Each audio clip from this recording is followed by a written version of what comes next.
আসসালামু আলাইকুম। আশা করি সবাই ভালো আছেন।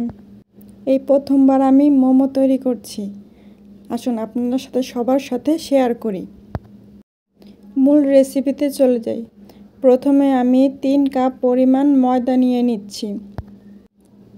এখন আমি পরিমাণ মতো লবণ দিব।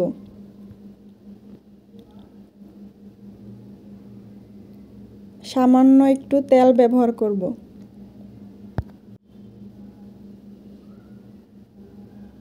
এখন ময়দার সাথে ভালোভাবে তেলটাকে মাখিয়ে নিব। মাখানো হয়ে গেলে এখন আমি অল্প অল্প করে পানি দিয়ে একটা ডো তৈরি করে নিব। নরম করে একটা ডো তৈরি করব।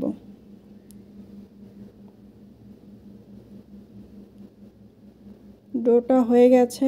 এখন আমি কিছুক্ষণের জন্য এটা রেস্টে রেখে দিব।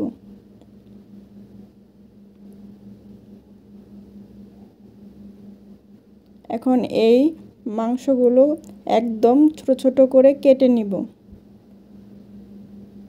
আমার কাটা হয়ে গেছে, দেখতেই পাচ্ছেন। এখন এগুলো একটা বাটির মধ্যে নিয়ে নিব। পেঁয়াজ কুচি দিয়ে দিচ্ছি, সামান্য কাঁচামরিচ কুচি, স্বাদ মতো লবণ, সয়া সস দিয়ে দিচ্ছি 1 টেবিল চামচ, চিলি ফ্লেক্স দিয়ে দিলাম 1 চামচ। এখন তেলের সাথে আমি আদা কুচি আর রসুন কুচি গরম করে দিয়ে দিলাম। গোলমরিচের গুঁড়োও দিয়েছি, সেটা স্কিপ হয়ে গেছে। এখন ভালোভাবে সব উপকরণগুলো মিশিয়ে নিব। ভালোভাবে মেশানো হয়ে গেলে এক সাইড করে রেখে দিব। এখন আমার ডোটা হয়ে গেছে রেডি। এখন আমি ভালোভাবে ডোটা মথে নেব।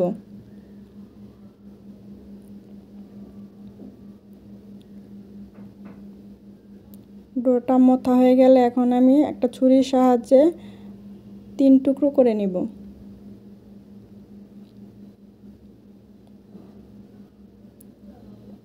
একটা টুকরো দিয়ে আমি ভালোভাবে মথে একটা রুটির শেপ করে নিব।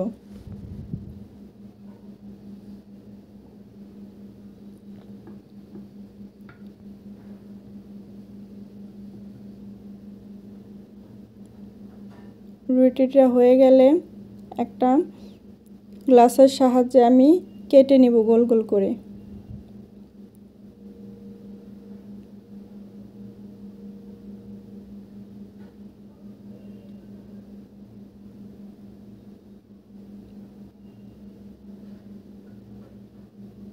এখন এগুলো একটু সাইড করে রেখে দিব। আমি আরও কিছু ছোট ছোট করে রুটি বেলে নিব।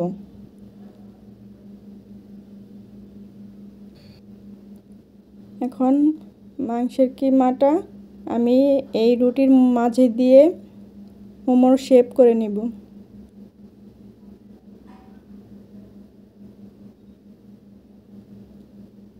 মোমো আমার রেডি হয়ে গেছে। এখন আমি আরেকটা তৈরি করব।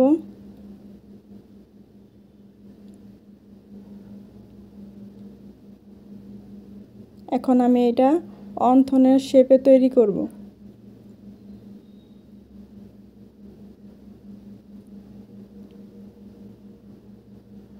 এমন করে আমি আরও কিছু তৈরি করে নিয়েছি।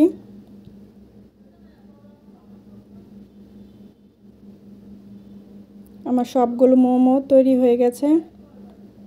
এখন এগুলো স্টিম করব। স্টিম করার জন্য আমি চুলার মধ্যে হাঁড়িতে পানি দিয়ে একটা ছাঁকনি বসিয়ে নিয়েছি। ছাঁকনিটা আমি তেল দিয়ে ব্রাশ করে নিয়েছি আর মোমোগুলো দিয়ে দিচ্ছি। কিছুক্ষণের জন্য এগুলো ঢেকে স্টিম করে নিব। স্টিম করা হয়ে গেছে। এখন আমি চুলা থেকে নামিয়ে নিব।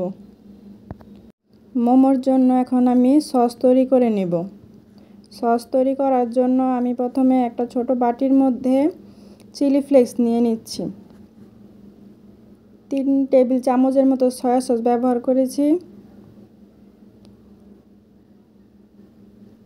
1 টেবিল চামচের মতো তিল ব্যবহার করেছি। সামান্য তেল গরম করে দিয়ে দিলাম। 1 টেবিল চামচের মতো আমি আচার ব্যবহার করেছি এখানে। 1 টেবিল চামচের মতো চিনি দিয়েছি।